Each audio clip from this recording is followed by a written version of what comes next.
Having moved to Rome, I've so deeply realized the value of time, right? Even more than money. Money's important, right? We need to figure out a way to make things work here, but that's why time is so valuable. We've been grinding. We've been grinding late nights, a lot of work. I don't leave my apartment that much. I know I need to better allocate my time maybe and be more, I don't know if structure is the right word. I'm not really, I'm a mixture of type A and type B, but when it comes to this stuff, I'm not very structured as far as my time is concerned. I just kind of do whatever needs to get done and however long that takes, it is what it is, right? And I just keep going until I'm pretty exhausted, right? Like I said, late nights. I've been going hard, so it's been a lot of fun. I'm enjoying what I'm doing a lot. Obviously, I'm making YouTube videos. We're trying to build a business. We're trying to stay fit, right? Go to the gym every day, not every day, but balancing a social life, trying to enjoy the city a little bit. So I've realized, like I said, the value of time and time allocation more importantly, and that's what I wanted to talk about in this video.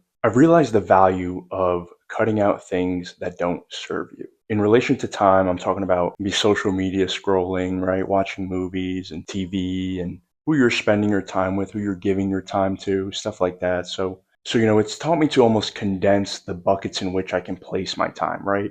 And there's nothing wrong with watching a movie, spending time with friends. Obviously, hopefully, they're people that you enjoy spending time with, right? Don't be a people pleaser and go out with a group of people you're not really super close with or have a lot of fun with, stuff like that. And those are things that I've learned, right? Not to allocate my time to things that I won't enjoy or to people that, don't up level me, things of that nature. So, and there's nothing wrong with watching a movie, right? Watching TV, scrolling on social media a little bit. Obviously, it's everything in moderation, right? You need to audit where your time is going and be smart about how much you're doing of any given thing, right? If I'm watching 6 movies a day or I'm scrolling on TikTok for 4 hours, that's not healthy. That's not a good allocation of my time, right? But if I'm on TikTok for a half hour a day and my brain needs a break once in a while and I need to chill out, that's completely understandable. So these aren't bad things, right? But like I said, it's about how much time are you allocating towards any given thing. I think of our brains as sort of a web browser, right? We have tabs open in our brain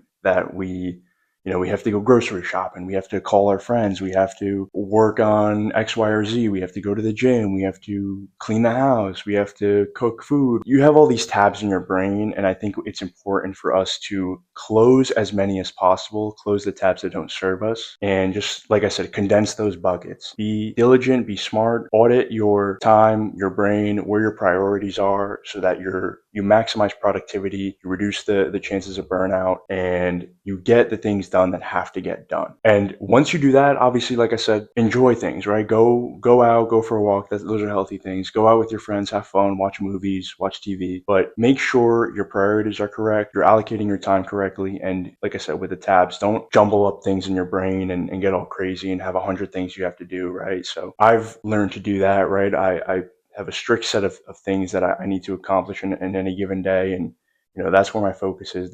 Those are the tabs that are open in my head. And people talk about doing a bunch of things at once. I feel confident I can do it 2 or 3 things at once. That might be true, that might not. I might be more productive if I focus on one thing at a time, but that's the point about tabs, right? Focus on one thing at a time, prioritize your tasks, and I think you'll find that you'll be more productive and you'll get more done. Another important thing, and I think people really struggle with this a lot, is to think about your day-to-day operations, no matter what you might be looking to accomplish, and decide what really moves the needle. What am I doing that's actually conducive to productivity? A great example of this is, let's say I'm at work, right? And I'm sitting there checking my emails for an hour. I'm not really being productive. I'm maybe giving off the facade that I'm being productive and I'm telling myself I'm being productive, but there's other things I could be doing with that time that would move the needle further and be more productive in whatever goals I'm trying to achieve. So yeah, to come full circle, I want to make one final point, and I frequently go back to this in my videos. It's to have grace with yourself. Don't be so hard on yourself. I'm saying these things to you guys, and I'm almost telling myself that because I am very hard on myself. But you need to have grace. You need to be graceful because that's how you really achieve the things you're looking to achieve. If you're beating yourself up and you're like, oh, I scrolled on Instagram for an hour instead of 30 minutes, and it's relax, okay? It's not the end of the world. Just you have another opportunity tomorrow. Just bounce back and take it easy. Those things aren't entirely terrible, right? But yeah, your brain needs to decompress. It's okay. You don't have to be at it 20 hours a day and grinding and balls deep in the computer doing whatever you're doing, or in the gym for 4 hours pumping out crazy iron. Or it's overkill. It's overkill. You'll get to where you have to get to even faster because you're giving your brain those opportunities to relax. If you do the 20-hour days, or the 4 hours in the gym, you are going to burn out. It is not healthy.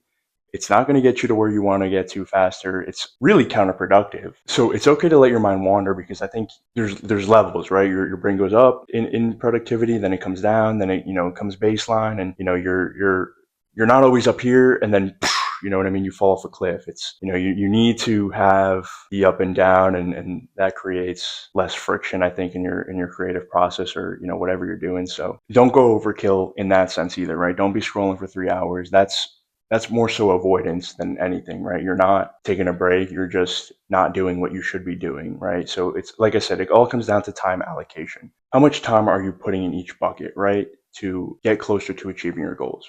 So yeah, I guess the course of action you guys can take, having watched this video, is to do a self audit. Look in your mind, think about in your brain, how many tabs do I have open? Almost look at it metaphorically like that, right? I need to do A, B, C, D, E, F, G, and so on, right? What is a priority? For what tabs can I close for right now? What tabs can I put on the back burner? What's most important for me to accomplish right today in this moment? And yeah, look, I'm not somebody who operates with a schedule, right? I just, like I said, I do what I have to do, and however long it takes, I do it, and then I move on to the next thing. If I need a break at any point, I take a break, and that's the bottom line. Obviously, everybody has their own system, right? If you operate better with a schedule, make a schedule, and just be certain you're allocating your time correctly and getting done what has to get done. Very